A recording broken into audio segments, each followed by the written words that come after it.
Perfect.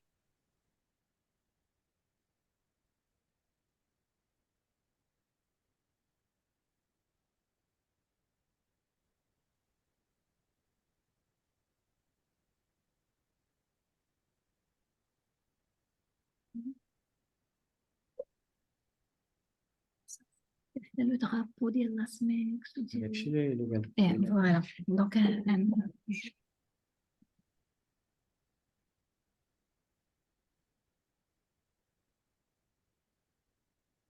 Marie-Pierre, si jamais il y a quelque chose, j'ai le MS Team de côté, là, parce que j'ai pas été capable d'avoir.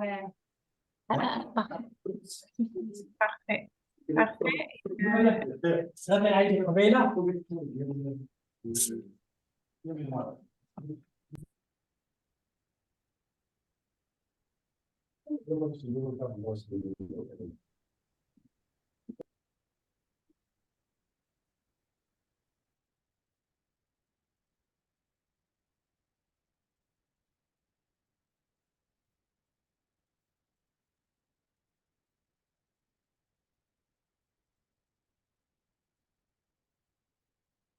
Alors, bonjour à tous et à tous. On va commencer dans quelques instants.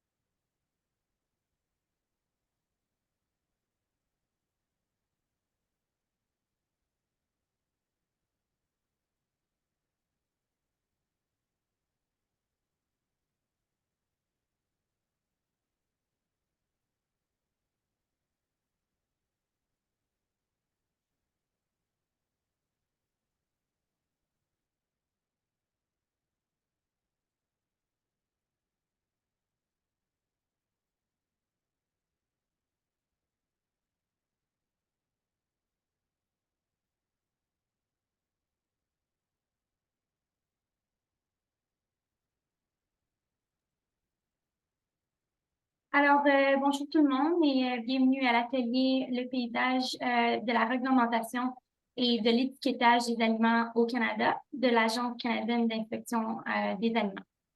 Je m'appelle Jennifer Dussault et j'occupe un rôle d'analyste des politiques au sein de la division de l'accès au marché de la Direction générale des affaires internationales de la CIA et je travaille étroitement en collaboration avec l'unité de la coopération technique pour soutenir les activités d'assistance technique réalisées dans les pays qui relèvent du mandat de la CIA visant la santé animale, la protection des végétaux et la salubrité des aliments. Donc, avant de commencer, j'aimerais prendre un moment pour rendre hommage au peuple algonquin, gardien traditionnel de cette terre sur laquelle la CIA se trouve. Nous rendons également hommage à toutes les personnes autochtones qui habitent à Ottawa, qu'elles soient dans la région ou ailleurs au Canada. J'aimerais aussi prendre un moment pour vous dire que nous sommes désolés d'apprendre que le Maroc a été gravement frappé par un tremblement de terre la semaine dernière et nos pensées sont avec vous. Maintenant, j'aimerais vous faire part de certaines observations générales concernant la séance d'aujourd'hui.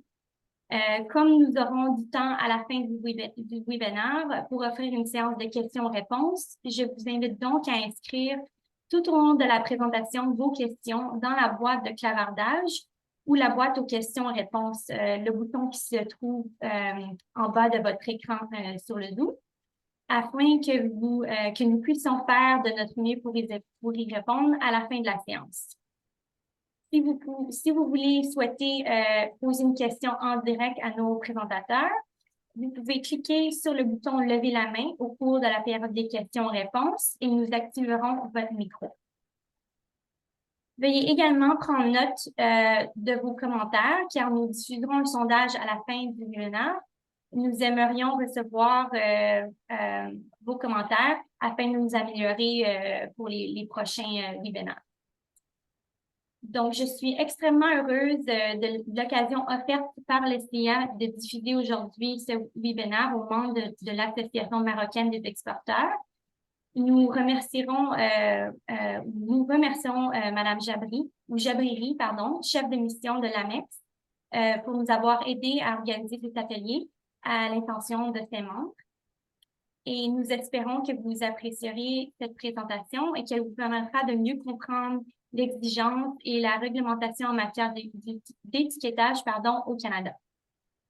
Je vous rappelle que la présentation et l'enregistrement du webinaire vous seront transmises après la réunion. Et donc, sans plus tarder, j'aimerais maintenant inviter M.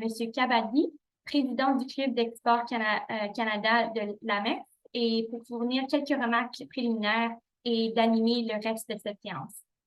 À vous, M. Kabadi. Donc, mesdames et messieurs, bonjour. Nous tenons ce webinaire dans des circonstances effectivement particulières, à savoir le tremblement de terre qui a touché le Maroc et tout particulièrement la région de Marrakech, région de production et d'exportation, notamment agricole. Évidemment, comme l'ensemble des Marocains, l'ASMEX a appelé à être solidaire avec ces régions au niveau associatif, au niveau entrepreneurial. Je profite de cette occasion pour remercier le Canada, ses provinces, ses institutions et son monde associatif pour leur message de compassion et de soutien. Notre webinaire apporte aujourd'hui, c'est dans le monde de la réglementation, de la certification. Bien sûr, il est en rapport avec l'export. Cette région a beaucoup de produits à exporter qui sont généralement très particuliers par rapport au monde, puisque c'est la région de la production notamment de l'huile d'argan. C'est la région aujourd'hui des coopératives qui sont des coopératives féminines, sont des micro-coopératives, bien sûr, à côté des autres entreprises.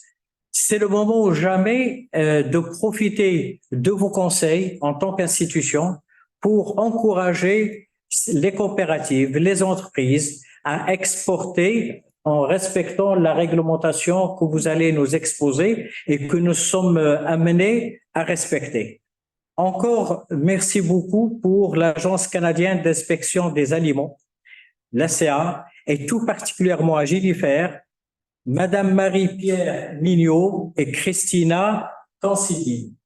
La parole donc est donnée à Madame Pierre Mignot, que nous écouterons avec plaisir et intérêt. Pour le reste, nos personnes inscrites que je remercie à l'occasion de ce mot, le Club Canada est à leur disposition pour continuer le dialogue, les informer en relais de la séance. Je vous remercie. Merci beaucoup, M. Kabadi. Et donc, j'ai maintenant le plaisir de vous présenter Marie-Pierre Mignot, gestionnaire nationale de l'unité de coopération technique de la Direction générale des affaires internationales de la TIA, qui vous présentera une présentation sur la réglementation canadienne en matière d'étiquetage des aliments. La parole est à vous. Merci. Merci Jennifer, merci Monsieur Kabadi. J'aimerais simplement peut-être commencer par vous dire qu'il me fait plaisir d'être avec vous cet après-midi. Comme l'a dit Jennifer, je suis gestionnaire nationale de l'unité de coopération technique de l'Agence canadienne d'inspection des aliments. Notre unité est en charge de coordonner les activités de coopération technique avec les pays comme le Maroc. Lorsque nous avons été contactés par l'ASMEX pour ce webinaire, déjà il y a quelques mois, ça a été un plaisir en fait de collaborer avec vous depuis le début des discussions et j'espère que ce n'est qu'une première étape et que nous aurons d'autres occasions de collaborer dans le futur. Donc, sans plus tarder, j'aimerais également faire écho aux commentaires qui ont été dits par M. Kabadi et Jennifer et partager, vous offrir toute ma compassion pour ce qui se passe au Maroc. J'ai moi-même eu la chance de visiter le Maroc il y a quelques années. C'est un pays magnifique et je suis de tout cœur avec vous. Sans plus tarder, avec plaisir. Sans plus tarder, j'aimerais passer maintenant à la présentation. Donc, je vais simplement afficher la présentation sur l'écran. Voilà. Pouvez-vous... voilà. Donc, tout le monde, vous voyez bien la présentation? Oui, Parfait. Donc, le sujet d'aujourd'hui, comme l'a dit Jennifer, donc c'est le paysage de la réglementation et de l'étiquetage des aliments au Canada. Avant de commencer, j'aimerais simplement dire une remarque importante, que le cadre réglementaire canadien est en ligne avec les lignes directrices, les normes internationales telles que celles du Codex Alimentarius, par exemple, ainsi que les réglementations de plusieurs de nos partenaires commerciaux clés. Donc, ce que je vais vous présenter durant les prochaines diapositives est vraiment en ligne avec le cadre international et vous pourrez certainement observer certaines similarités avec ce qu'il y a au Maroc ou ce qu'il y a avec certains autres partenaires commerciaux avec lesquels vous travaillez. Donc, ce qu'on va voir aujourd'hui durant l'atelier, je vais vous parler du cadre gouvernemental réglementaire en ce qui concerne les aliments en particulier. Je vais vous expliquer ensuite le cadre législatif et réglementaire du Canada en incluant quelques remarques au sujet de la modernisation de la législation par laquelle nous sommes passés il y a quelques années. Ensuite, j'aborderai les règles d'étiquetage où trouver de l'information clé, des lignes directrices lorsque vous avez des questions. On aura le temps, comme l'a mentionné Jennifer, pour des questions à la fin. Et si vous avez des questions qui n'ont pas été répondues ou si vous avez encore des questions une fois que vous aurez eu le temps de digérer l'information, il nous fera plaisir de donner suite à ces questions-là après le webinaire sans aucun problème. Donc, sans plus tarder, commençons par vous donner un aperçu du cadre gouvernemental canadien en ce qui a trait à la salubrité des aliments. Donc, au Canada, c'est une responsabilité partagée entre plusieurs ministères, notamment Santé Canada et l'Agence canadienne d'inspection des aliments. Donc, principalement en ce qui a trait à l'étiquetage des aliments, la supervision au niveau fédéral est partagée, comme je l'ai dit, entre Santé Canada et la CIA, et tous deux sommes sous la direction du ministre de la Santé. Donc, en termes de responsabilités plus précises, Santé Canada est en charge d'administrer les exigences en lien avec la santé, la salubrité des aliments, la nutrition. C'est Santé Canada également qui établit les normes, les exigences et fait les analyses des risques pour les aliments. Pour ce qui est de la CIA, nous sommes en charge et responsables des exigences autres que celles qui sont reliées à la salubrité et ainsi qu'à la mise en œuvre de ces exigences. On est en charge également des inspections au niveau fédéral pour la salubrité, santé, fraude alimentaire, les exigences commerciales, par exemple. Donc, l'aspect inspection est couvert par la CIA. Le mandat de la CIA est vaste et varié. Comme l'a mentionné Jennifer, il couvre 3 secteurs, la protection des végétaux, la santé des animaux et la salubrité des aliments, qui est bien entendu le sujet d'aujourd'hui. Donc, la CIA inspecte de nombreux produits et fournit des services afin de protéger les ressources végétales des ravageurs, insectes, maladies, espèces envahissantes. On est en charge également de prévenir et contrôler les maladies animales, incluant celles qui sont une menace pour les humains, par exemple la grippe aviaire. On prévient et gère les risques reliés à la salubrité des aliments, par exemple par la planification d'inspections, des inspections qui sont basées sur les risques, et la gestion des rappels alimentaires également. On contribue également à la protection des consommateurs, par exemple en fournissant des lignes directrices pour les étiquettes. Et on verra ça plus en détail un petit peu plus loin dans la présentation. Et enfin, on facilite l'accès au marché pour les aliments, les animaux et les végétaux du Canada. Donc, ce sont nos principales activités.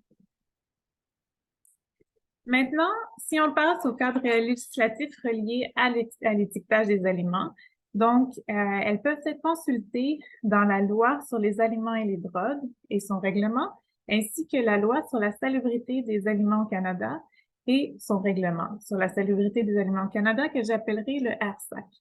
Donc, lorsqu'on parle de la loi sur les aliments et drogues, j'aimerais spécifier qu'il s'agit des médicaments. Donc, c'est vraiment le terme qui est utilisé et qui fait partie de la loi. Donc, cette loi-là, son but est de protéger les Canadiens contre les risques pour la santé et la fraude lors de la vente d'aliments, des médicaments, des cosmétiques, des appareils médicaux, autant au niveau domestique que pour les importations. Donc, il s'agit évidemment plus qu'un mandat relié aux aliments.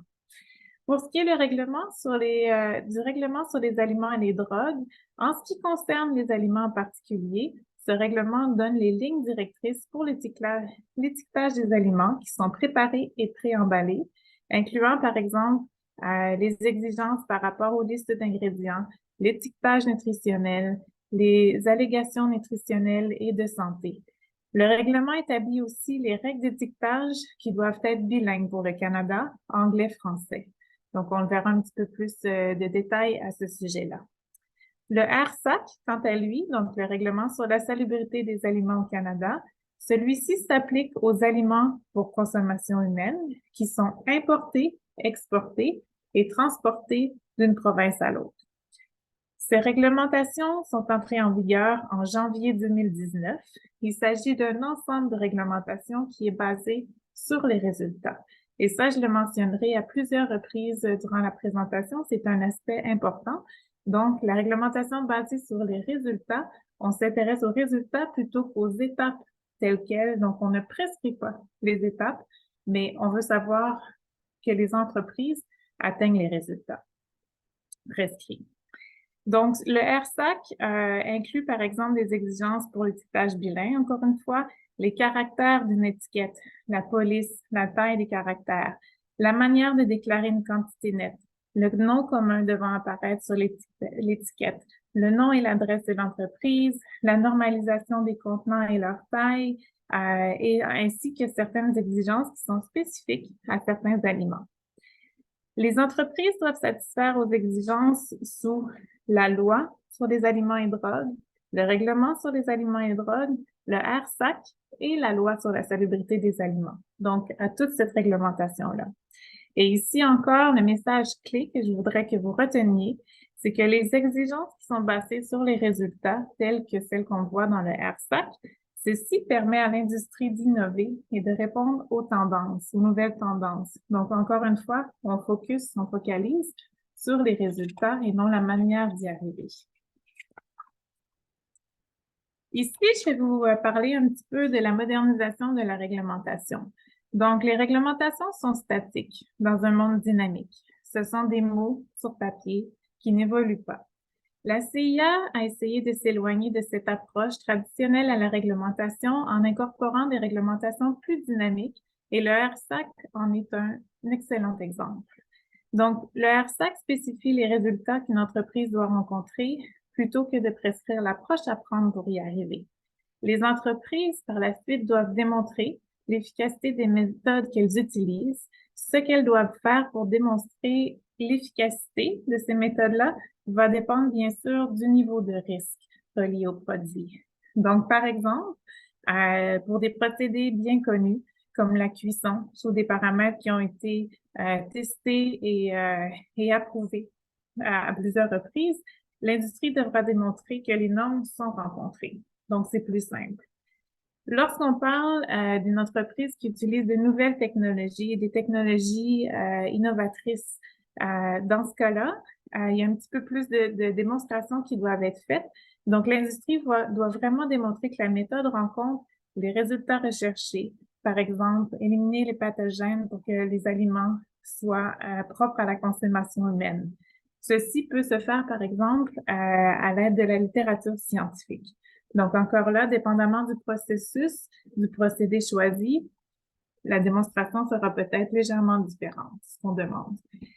La CIA reconnaît également que certaines entreprises ont besoin de plus de support, soit parce qu'elles commencent dans le secteur, soit parce qu'elles font affaire ou avec elles font appel à des processus qui sont plus innovateurs. Alors, on offre des lignes directrices pour leur permettre de mieux comprendre nos réglementations. On offre également des documents d'orientation dont on parlera un petit peu plus et qui expliquent pourquoi cette exigence-là est requise, quelles sont les attentes des inspecteurs, comment on s'attend à ce que la démonstration soit faite pour démontrer en fait que l'exigence est rencontrée. Donc encore là, le RSAC fournit une grande flexibilité. Ceci permet à tous de s'ajuster à la science, aux nouvelles technologies, à l'économie, tous des facteurs, en fait, qui ne sont pas statiques, qui sont eux aussi dynamiques. Et en se concentrant sur les résultats, ceci permet également d'augmenter la compatibilité avec d'autres systèmes. Donc, encore là, il y a une plus grande flexibilité. Donc, dans ce contexte de réglementation dynamique, nos inspecteurs ont bien sûr été formés pour offrir une interprétation et une application cohérente des exigences. Le Canada est un grand pays, on a énormément d'inspecteurs, donc c'est important d'avoir des lignes directrices pour tout le monde qui permettent une application cohérente de la réglementation. Puis, encore là, j'aimerais mettre l'emphase sur un point. C'est important de noter que ce type d'exigence-là, basée sur les résultats, n'est pas une approche moins sûre. La CIA demeure vigilante en vérifiant que l'industrie satisfait aux normes élevées qui sont imposées par le Canada. Maintenant, ici, cette diapositive, j'aimerais simplement mentionner qu'elle est clé. Pour ceux qui souhaitent exporter ou vendre des aliments à des importateurs canadiens pour le public canadien, en fait. Donc, comme je l'ai mentionné, le RSAC, le Règlement sur la salubrité des aliments au Canada, établit les exigences pour tous les aliments qui sont importés, exportés et transportés d'une province à l'autre. Il y a 3 éléments clés du RSAC que vous pouvez voir sur la diapositive: la licence, les contrôles préventifs et la traçabilité.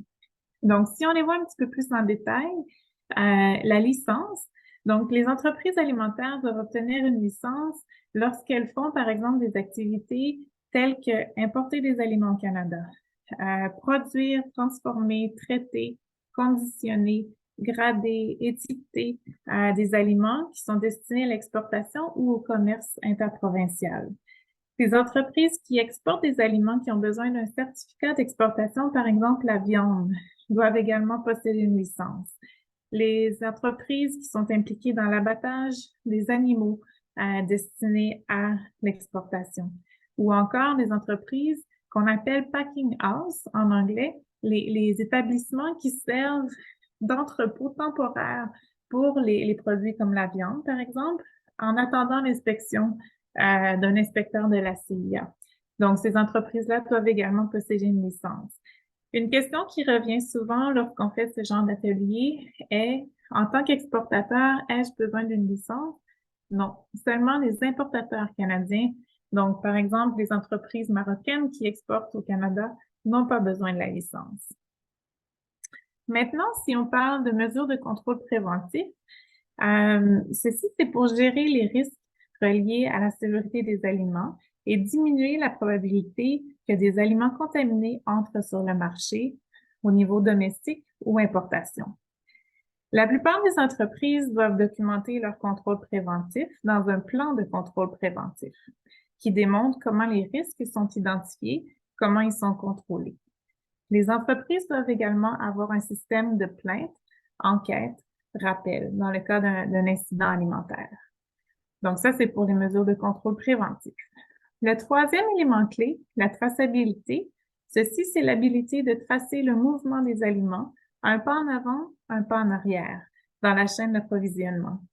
Les registres qui sont maintenus par l'entreprise permettent de tracer dans un cas de rappel, par exemple. Donc, d'avoir un système de traçabilité efficace permet de protéger le public, mais également de diminuer les pertes économiques pour les entreprises. En connaissant exactement où les produits sont allés et d'où ils viennent, on n'a pas besoin de rappeler tous les produits de l'entreprise. On peut avoir un rappel plus focalisé sur les produits à risque. Quelque chose que je vais répéter également à plusieurs reprises, c'est qu'en tant qu'exportateur, votre importateur canadien demeure un excellent contact lorsque vous avez des questions. L'importateur canadien travaille au niveau quotidien avec nos exigences.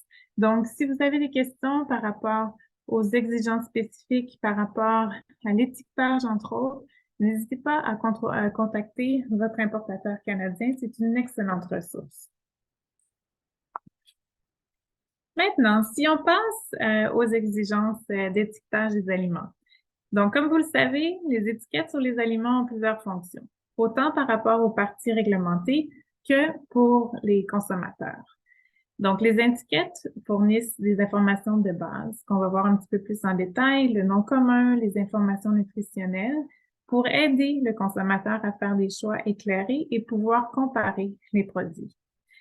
Les étiquettes fournissent également des informations clés pour la santé publique, la salubrité des aliments, la nutrition.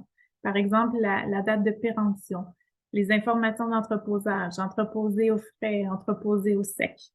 Et enfin, les étiquettes, c'est un outil efficace pour les compagnies afin de commercialiser leurs produits. Donc, c'est un outil de marketing, par exemple, en ce qui a trait aux allégations, en incluant des photos, des vignettes, des logos, tels que le logo de produits biologiques, par exemple. Donc, on va rentrer un petit peu plus en détail maintenant dans les étiquettes. Donc, cette boîte ici, sur cette diapositive, vous avez un produit fictif qu'on a créé, le Chocotastic, qui est un produit créé simplement pour illustrer l'information qu'on peut trouver sur une étiquette. Dans le bas de la page de la diapositive, vous avez un lien URL pour cet outil interactif, l'outil d'étiquetage des aliments, qui est une autre ressource dont je ne pourrais mentionner l'existence trop souvent dans cette présentation. C'est vraiment un outil clé pour l'industrie, autant au niveau exportation qu'importation. C'est un outil que je vous recommande vraiment de consulter. Donc, de manière générale, avant d'aller un petit peu plus en détail, sur cette diapositive, les informations en rouge sont les informations obligatoires qui doivent apparaître sur les étiquettes canadiennes. Ceci inclut le nom commun, le nom usuel, la quantité nette de produits, la date meilleure avant, le nom et l'adresse de la compagnie qui a produit ou importé l'aliment, les allergènes présents, la liste d'ingrédients et les informations nutritionnelles. En bleu, il s'agit de l'information volontaire. Donc, il faut se rappeler que même si l'information elle est volontaire, donc elle n'est pas obligatoire, mais elle doit être véridique et non trompeuse, ne pas porter à confusion. Donc, sur cet exemple ici de Chocotastic, l'information volontaire inclut la marque, les allégations sur les nutriments présents, les allégations d'origine, le style général de l'étiquette, qui inclut ici une photo de biscuit au chocolat. Ici, donc, la ressource clé, comme je vous ai dit, l'outil d'étiquetage pour l'industrie. Une étiquette, c'est complexe. Donc, c'est pour ça qu'on a créé cet outil-ci pour pouvoir donner des orientations à l'industrie, pour mieux comprendre quelles sont les exigences. Donc, ici, l'outil d'étiquetage des aliments, en fait, fournit de l'information détaillée sur les exigences d'étiquette. L'information est organisée d'une certaine manière pour aider l'industrie et les parties concernées à naviguer sur notre site et trouver l'information plus rapidement. Donc ici, il y a 3 principales sections. En fait, la première section contient les exigences principales, qui sont les exigences communes de base pour la plupart des aliments. La deuxième section contient de l'orientation au sujet des allégations et mentions. Donc, en général, les allégations sont volontaires, mais comme je l'ai dit, elles doivent être non trompeuses et véridiques. La troisième section contient des exigences obligatoires et volontaires, dont une combinaison, mais sont organisées selon les produits spécifiques. Et on va voir un petit peu plus en détail à ce sujet-là, mais c'est vraiment la section où, par exemple, si vous voulez avoir de l'information sur des étiquettes pour les œufs, vous allez cliquer là-dessus et avoir un sommaire des exigences pour les œufs. On va voir quelques détails supplémentaires ici. Si on commence par la première section, les exigences principales, parmi les exigences principales et obligatoires sur les étiquettes au Canada, je l'ai mentionné, mais les étiquettes doivent être bilingues en français et anglais, les 2 langues officielles du pays. De plus, encore une fois, l'information doit être véridique, non trompeuse et certains produits ont aussi des exigences spécifiques, bien, par exemple, le poisson, les produits de poisson, les fruits et légumes frais et les produits de fruits ou de légumes transformés. Dans le cas de ces produits-là, le pays d'origine doit être indiqué. Donc, c'est dans cette première section-là qu'on trouve vraiment des informations générales, mais également dans le cas de certains produits où il y a des exigences spécifiques à ces produits-là. Ici, si on continue avec un petit peu plus de détails au sujet des exigences principales d'étiquetage, donc le nom usuel, nom commun. Donc, il s'agit du nom prescrit dans la réglementation. Par exemple, un nom normalisé comme le lait ou le pain, un nom reconnu de manière générale, ou le nom sur lequel il est communément connu, ou un nom qui n'est pas générique mais qui décrit l'aliment. Le nom usuel doit être inclus sur le panneau principal de l'étiquette. Les inscriptions des dates et instructions sur l'entreposage. Donc, dans le cas des aliments préemballés qui ont une durée de vie de 90 jours ou moins, la date meilleure avant doit être indiquée. Puis les instructions d'emballage ou d'entreposage, pardon, telles que je l'ai mentionné, c'est lorsque ce ne sont pas un entreposage, par exemple, dans des conditions normales, à température pièce. Donc, si, par exemple, le produit doit être gardé au frais, au sec, on devra l'indiquer également sur l'étiquette. Dans le cas des aliments préemballés, ceux-ci doivent également avoir une liste d'ingrédients qui inclut les composantes, donc les ingrédients d'ingrédients, et les ingrédients doivent être identifiés par nom commun et ordonnés par poids décroissant. Le nom est le principal lieu d'affaires. Donc, pour les aliments importés, l'étiquette doit avoir cette information et celle-ci peut être présentée de 3 façons. En identifiant le manufacturier étranger, en portant un énoncé qui dit, par exemple, importé pour ou par et identifiant le lieu d'affaires canadien. Et la troisième manière, c'est en identifiant le lieu d'affaires canadien ainsi que le pays d'origine. La quantité nette doit également figurer sur le panneau principal pour les aliments, vendus au détail. Donc, normalement, il s'agit d'unités métriques, mais dans certains cas, par exemple, les œufs, on va parler d'unités. Donc, un carton de 12 œufs, par exemple. Mais sinon, on utilise le système métrique, donc les grammes. Le tableau des valeurs nutritives doit également faire partie, en fait, des exigences principales de base. C'est obligatoire pour la plupart des aliments préemballés et pour vérifier si votre aliment requiert cette information, je vous suggère d'aller consulter l'outil d'étiquetage, par exemple. Voilà. Si on poursuit, donc j'ai indiqué plutôt que l'outil d'étiquetage pour l'industrie est organisé en 3 sections. La deuxième section donne des informations sur les allégations et déclarations. Les allégations, en général, ce sont des déclarations qui soulignent un aspect spécifique d'un aliment qui peut aider un consommateur à choisir. Des images, des photos, d'autres outils visuels, un logo, seul ou en combinaison, peuvent aussi être considérés comme faisant partie d'une allégation. Donc, le logo, par exemple, biologique, peut faire partie de ça. Des exemples d'allégations, allégations d'origine, produits du Canada, produits localement, c'est quelque chose qu'on voit de plus en plus. La composition, un produit pur, un produit végétalien, ou encore soulignant certains ingrédients qui ont été utilisés, par exemple, fait avec des extraits de gousse de vanille. Donc, c'est une allégation de composition. Des allégations de méthodes de production, par exemple, lorsque les animaux ont été élevés sans antibiotiques. Lorsque, par exemple, les aliments sont non modifiés génétiquement, naturels, faits maison. Donc, ce sont des exemples d'allégations de méthodes de production. Donc, de manière générale, les allégations doivent être faites, comme je l'ai dit, seulement si véridiques, non trompeuses ou ne portant pas à confusion. Les allégations sont en général volontaires, mais il existe des critères toutefois pour leur utilisation. Par exemple, l'allégation de production biologique. On a des critères pour ça, ça fait partie du cadre réglementaire canadien. Donc, pour pouvoir affirmer ou indiquer que le produit est biologique, le produit doit satisfaire aux exigences du programme biologique canadien. On a également des allégations qu'on qualifie de reliées à la santé. Donc, par exemple, lorsqu'on illustre un lien entre un produit et sa consommation et la santé, par exemple, réduction des maladies cardiovasculaires, un probiotique, produit thérapeutique. Mais encore là, il y a des exigences aussi pour être en mesure d'utiliser ces allégations.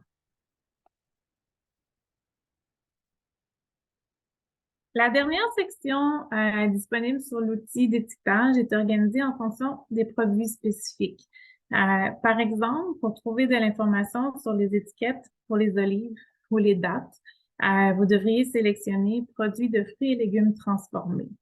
Je mets un bémol là-dessus, on le voit sur la diapo. Lorsque les dattes sont fraîches, par exemple, il faudrait à ce moment-là consulter la section fruits ou légumes frais.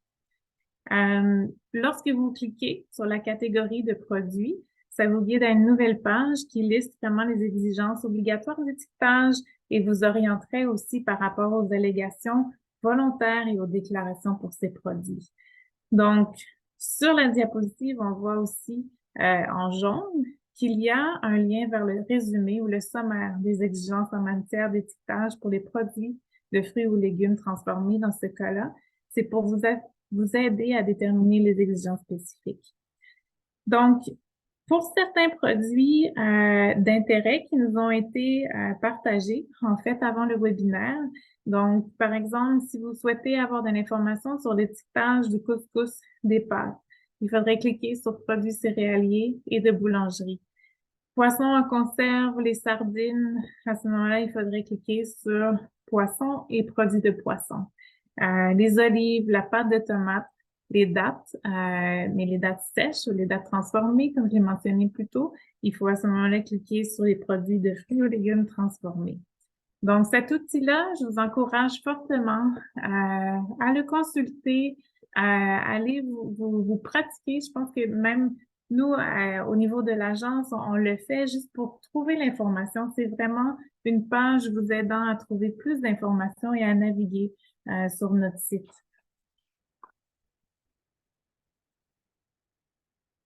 Maintenant, un petit mot également, c'est qu'en préparation pour l'atelier d'aujourd'hui, la SMEX nous a également mentionné que certains d'entre vous avaient indiqué un intérêt pour des informations sur l'étiquetage des thés, des infusions, des épices, arômes, incluant l'eau de rose et le safran. Donc, les exigences principales que nous avons vues s'appliquent à ces produits également. Donc, c'est les informations de base. Ça inclut la date, l'étiquette bilingue, liste d'ingrédients, quantité nette, tableau des informations nutritionnelles, nom et lieu d'affaires, etc. Le nom usuel, nom commun est également requis sur l'étiquette, comme nous l'avons vu, mais il peut y avoir des éléments à considérer avant d'indiquer le nom usuel. Parce que certains de ces produits sont normalisés, donc ils doivent rencontrer certaines normes de composition qui sont décrites dans la réglementation sur les aliments et les drogues afin de porter ce nom commun. Dans cette catégorie, en fait, ça inclut le thé, certains arômes tels que l'essence de rose, l'extrait de rose et l'arôme de rose. De plus, et je l'ai mentionné brièvement, mais les ingrédients doivent être déclarés par leur nom usuel en ordre décroissant de leur proportion par poids. Toutefois, un bémol, les épices et l'arôme de rose peuvent être listés à la fin en n'importe quel ordre. Donc, il y a des exceptions, comme dans toute bonne règle. Donc ici, on approche la fin de l'atelier, à la partie théorique.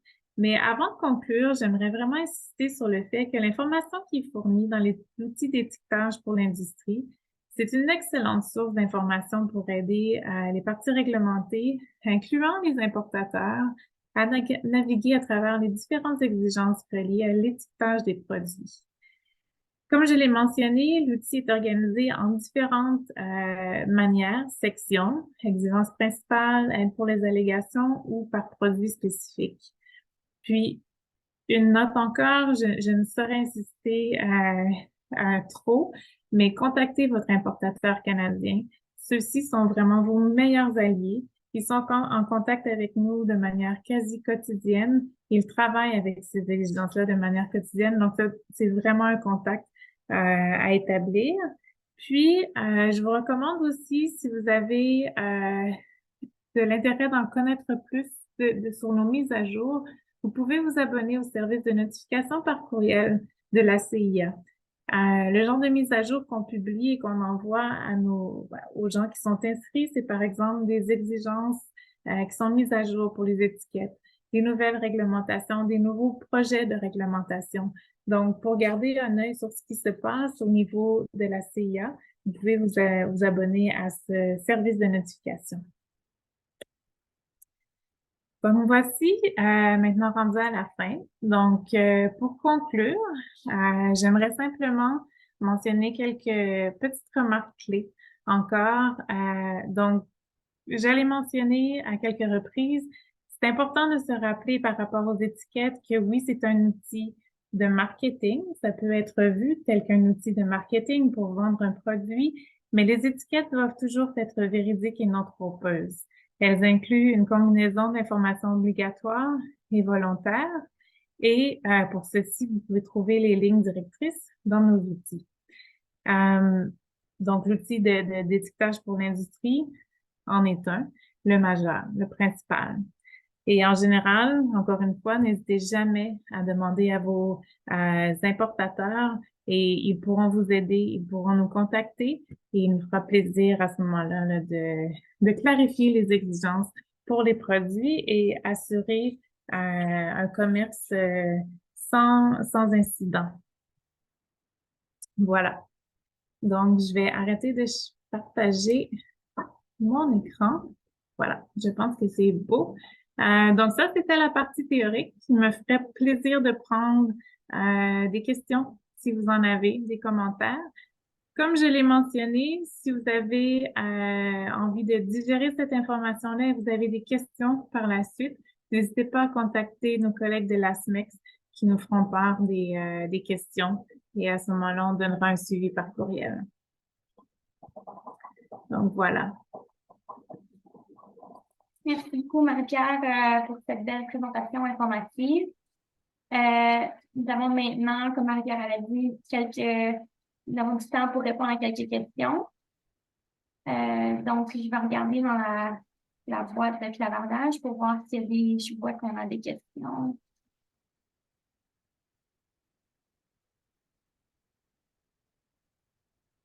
D'accord. Donc, une première question. Merci pour cette riche présentation. Au-delà des aspects intrinsèques aux produits d'étiquetage conventionnels, est-ce que le Canada envisage d'inclure les aspects de durabilité au volet d'étiquetage?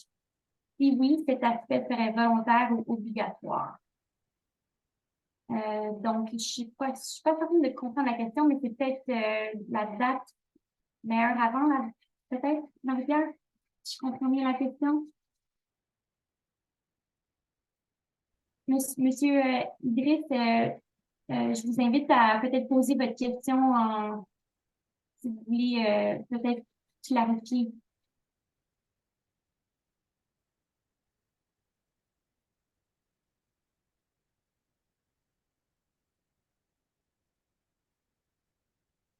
Et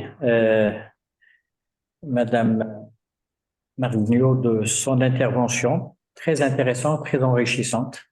Nous retenons qu'il y a aujourd'hui la réglementation autour de la certification, de la normalisation, de l'homologation dans le cadre de la traçabilité et que vous êtes aujourd'hui disponible pour continuer à renseigner en fonction des secteurs de production et d'export nos exportateurs par l'intermédiaire de l'ASMEX ou directement, mais surtout que nos adhérents s'intéressent à tout ce qui est publié et ce qui est rendu public. Et en fonction des questions pertinentes, nous, on peut remonter l'information. En tous les cas, j'ai beaucoup appris lors de ce webinaire et on continuera vraiment à exploiter ce que vous allez nous envoyer pour que nos adhérents et non-adhérents puissent accéder à l'information. Sachez-le que l'information ne sera pas limitée uniquement aux adhérents de l'ASMEX, elle sera ouverte à tout le monde dans le cadre soit du club Export Canada-Maroc, soit dans le cadre aujourd'hui de l'ASMEX tout court. Donc, on sera amené à divulguer des informations sur notre plateforme et surtout, en fonction des secteurs d'exportation, on peut apporter des informations précises. Encore merci pour vos interventions et je laisse les personnes qui souhaitent poser des questions intervenir, soit on leur apporte des réponses immédiatement, ou sinon on peut leur apporter les réponses dans les prochains jours. Ce qui m'a intéressé aussi dans votre présentation, un élément fondamental, c'est que vous dites qu'il y a des informations qui ne sont pas obligatoires. Mais sachez-le qu'au niveau de l'ASMEX, nous, on voudrait qu'il y ait des informations obligatoires, notamment au niveau de la signalétique de la marque. Donc, nous avons aujourd'hui des marques marocaines que nous sommes en train de déposer donc au niveau international et tout particulièrement au niveau du Canada, parce que le fait qu'il y ait une marque, c'est un moyen d'identifier nos produits pas par rapport à la concurrence, mais surtout nos produits par rapport à d'autres produits même marocains. Pour nous, l'exigence de la signalétique dans le cadre de la certification, normalisation, homologation, on rajouterait systématiquement la marque parce que c'est un moyen d'identification. D'accord, je vous remercie, Monsieur Cavazzi, pour ce commentaire-là. En ce qui a trait, et ça, ces questions-là de marque, d'appellation contrôlée aussi, c'est des questions très, je dirais, pas local, c'est pas ce que je veux dire, mais très spécifique. Et je pense que c'est quelque chose. Il y a une question aussi par rapport à la durabilité. Peut-être juste pour répondre à la durabilité, on fait, donc comme je l'ai mentionné au début, évidemment, nos lignes directrices sont en ligne avec le Codex, Codex Alimentarius. En collaboration avec Santé Canada, c'est au niveau canadien, c'est là qu'on regarde ces exigences-là. Donc, je sais qu'au niveau durabilité, cette question est discutée. C'est une question, encore là, il s'agit d'une allégation. Et je pense que ça, il faudrait garder un œil sur ce qui se fera. C'est une question c'est ça, qui est discutée, mais pour l'instant, qu'on n'applique pas nécessairement au niveau de la CIA. Je dirais de manière cohérente, parce qu'on n'est pas, je pense qu'il y a des standards en développement au niveau Codex. Pour votre commentaire, on va le prendre en note. Je pense que ça vaut la peine de se pencher là-dessus et de le ramener auprès de nos experts. Dans les questions dans le chat, je vois beaucoup de questions spécifiques. Par exemple, il y a une question sur le miel marocain, peut-il être exportable? Les coquillages comme les huîtres creuses, quelles sont les exigences d'étiquetage? Je vous invite vraiment à consulter l'outil d'étiquetage des aliments parce que je vous dirais, c'est impossible de connaître toutes les exigences sur le bout de nos doigts. Donc, vraiment, en allant voir sur l'outil d'étiquetage, ce serait mes recommandations. On va partager également, et je m'excuse si ça a été fait, là, j'avais pas accès au chat, mais on a également un outil qui donne les exigences d'importation au Canada. Donc, le système automatisé de référence à l'importation, on va mettre un lien dans le chat. Cet outil-là donne des exigences justement dans le cas du miel. Donc, vous choisissez par code HS qu'est-ce qu'il faut pour exporter au Canada et ça vous donne les exigences détaillées sanitaires et phytosanitaires. Donc, on va mettre un lien vers l'outil AIRS ou le SARI également. Donc, pour ça, plutôt que d'aller dans ces détails-là, je vous inviterai vraiment à consulter cette référence-là. Et ce que je voudrais aussi vous demander, nous avons un club bio, un club halal et un club kasher. Et nous avons aujourd'hui toute une stratégie de développement de ces labels. Et nous voulons, avec votre organisme, qu'il y ait une coordination. Or, lorsqu'on va mettre, nous, le label bio, ça correspond à vos normes bio. Quand on va mettre la certification halal au kasher, ça va être en même temps en coïncidence avec vos réglementations. Ça, on peut le faire très prochainement pour faire même un partenariat là-dessus. Et nous, on peut le divulguer chez nos producteurs. Il y a un sujet aussi, c'est que vous avez parlé qu'il y a des produits qui sont permis à l'export. Et nous voudrons demain accéder aux produits qui ne sont pas permis à l'export pour que les gens les connaissent ou connaissent au moins les conditions dans lesquelles il y a une interdiction, soit en tant que produit principal ou en tant que produit accessoire. Ça c'est toujours la question. Il y a une section également sur le site web vers laquelle je vous référerai. Donc, c'est une section par rapport à l'importation des aliments. Et, euh, et on fonctionne un peu, on n'a pas une liste de produits interdits. En fait, dans le cas, je pense, dans le cas des végétaux, c'est un peu différent. Moi, de la façon qu'on travaille, on va interdire tout jusqu'à temps que ce soit permis. Et là, à ce moment-là, on a des listes de permissions. Dans le cas des aliments, on n'a pas une liste ou une liste rouge, si je peux dire, mais c'est vraiment ce que vous pouvez voir, c'est la liste des permissions. Et si, par exemple, un produit, vous ne savez pas, ou le produit n'est pas autorisé pour l'exportation, à ce moment-là, il faut entrer dans des discussions et je suis sûre, là, vous êtes parfaitement au courant de ça, mais à ce moment-là, il y aurait des négociations nécessaires afin de voir le niveau des risques, afin de voir si on peut permettre et sous quelles conditions le produit sera permis d'exportation au Canada. Donc, malheureusement, je n'ai pas une liste de produits interdits.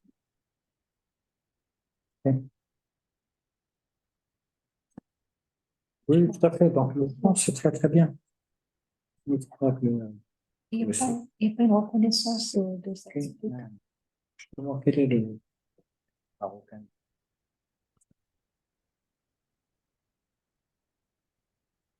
Alors, je sais pas s'il y a je ne sais pas, est-ce qu'il y a des participants qui souhaitent poser leurs questions directement, auquel cas ils lèvent la main, s'il vous plaît.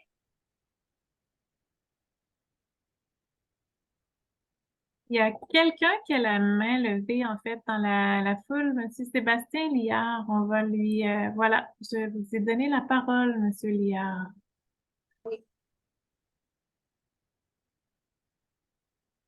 Allez-y, on vous écoute. Sébastien, la parole est à vous.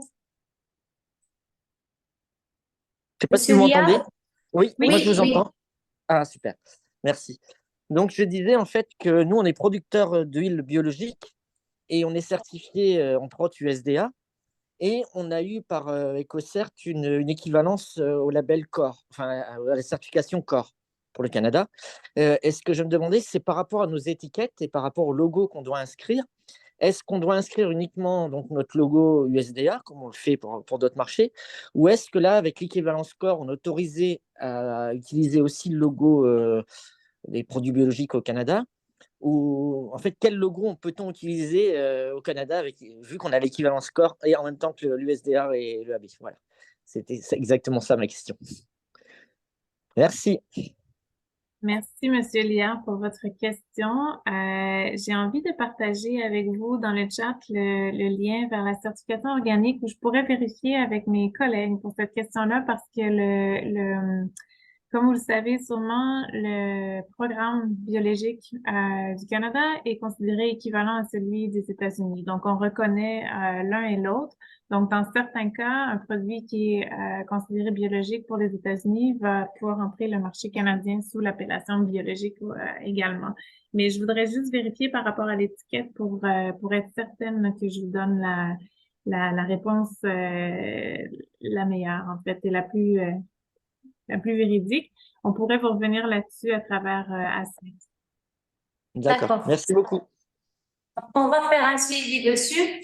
Et de toutes les façons, moi, j'invite toute l'assistance à nous envoyer leur requête par email. Donc, vous avez déjà mon contact. Sinon, il y a mon collègue qui va vous envoyer mon email sur le chat. Et n'hésitez pas à partager avec nous toutes vos questions. Comme ça, on fait un suivi pour que justement vous puissiez augmenter vos exportations sur ce marché. Voilà. Et merci pour ça, Madame Jabari, parce qu'on a également mis, donc il y a des questions qui ont été posées dans la boîte Q&A, en fait, dans le bas de l'écran. On prend également note de ces questions-là et je sais que mes collègues sont activement en train de répondre au meilleur de leur connaissance là, à ces questions-là. S'il en reste qui ne sont pas répondus, on fera le suivi également. Donc, on en prend note de ces questions-là. Voilà. En fait, je tiens juste à préciser que c'est juste un départ. On veut vraiment sensibiliser les exportateurs sur la réglementation au niveau du Canada, surtout côté packaging, et qu'il n'y ait pas de surprise à l'arrivée de la marchandise sur place. Et on fera le suivi comme il se doit en partenariat, et c'est le début d'un beau partenariat entre nos deux institutions. Je laisse la parole à M. Kabadi. Ben, la parole, je ne peux que, au nom du président de la SMEX, vous remercier pour ce webinaire très riche, parce moi personnellement, j'ai beaucoup appris. Et sachez que ce webinaire riche sera partagé avec l'ensemble des personnes qui n'ont pas pu être présentes, et on continuerait bien sûr à les informer. L'ASPEX va s'approcher des organismes comme Imanor et l'organisme de certification, l'ONSA ou l'ADA ou d'autres organismes, pour les associer à nos démarches avec la CIA. Et je vous remercie encore pour votre disponibilité, votre gentillesse. Merci. Merci beaucoup, M. Kabadi. Il y a encore une. Avant de finaliser, j'aimerais juste faire un petit rappel que je vous invite à remplir un formulaire de rétroaction afin d'aider l'unité de coopération technique à améliorer les webinaires qu'elle organisera dans l'avenir.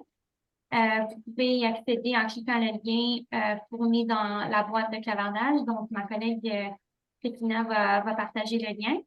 Et vos commentaires nous aident énormément à nous améliorer.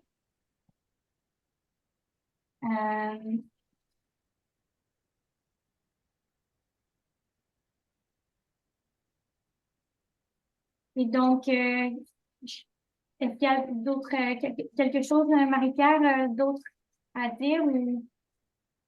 Non, en fait, peut-être, Jennifer, simplement, je voudrais remercier tout le monde, mais je voudrais également vous référer, je crois que la SMEX, c'est quelque chose également que vous mentionnez à vos membres, mais il y a le Bureau de promotion du commerce Canada, TFO Canada, qui est également une très bonne ressource. Je n'ai pas mentionné TFO là, dans ma présentation, mais eux également travaillent avec l'agence de manière très régulière. Ils sont là pour supporter les exportateurs qui veulent exporter en fait au Canada. Donc, ce genre de questions-là, ils sont vraiment très, très bien informés. Donc, je vous recommande également de les contacter. Tout à fait. Nous avons déjà une convention avec TFO qui sont en continue relation avec la SMEX. Et là, on fait souvent des points dans le cadre de l'assistance, dans l'assistance. Et là, nous avons effectivement des bons rapports avec TFO, comme nous avons des bons rapports avec l'ambassade du Canada au Maroc, parce qu'on sera amené d'ailleurs à les inviter très prochainement pour qu'on leur expose un peu ce que nous sommes en train de faire, en relation avec aussi notre ambassade du Royaume du Maroc au Canada. Voilà. Voilà, et comme vous l'avez mentionné, je crois que ce serait très intéressant de continuer cette collaboration-là. Aujourd'hui, on a parlé d'étiquetage, mais mon unité a également d'autres sujets qu'on peut présenter par rapport à l'exportation des aliments, mais en fait pour aider les exportateurs à rencontrer nos exigences. Donc, on peut très bien être en contact dans le futur. J'espère qu'on collaborera de nouveau dans ce genre d'atelier-là. Ce serait Avec plaisir. Avec plaisir et bonheur. Pareillement.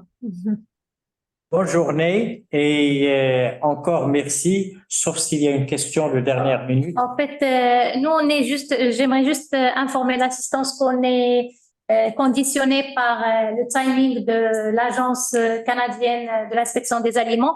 Et donc, on a noté toutes vos questions qui sont sur le chat.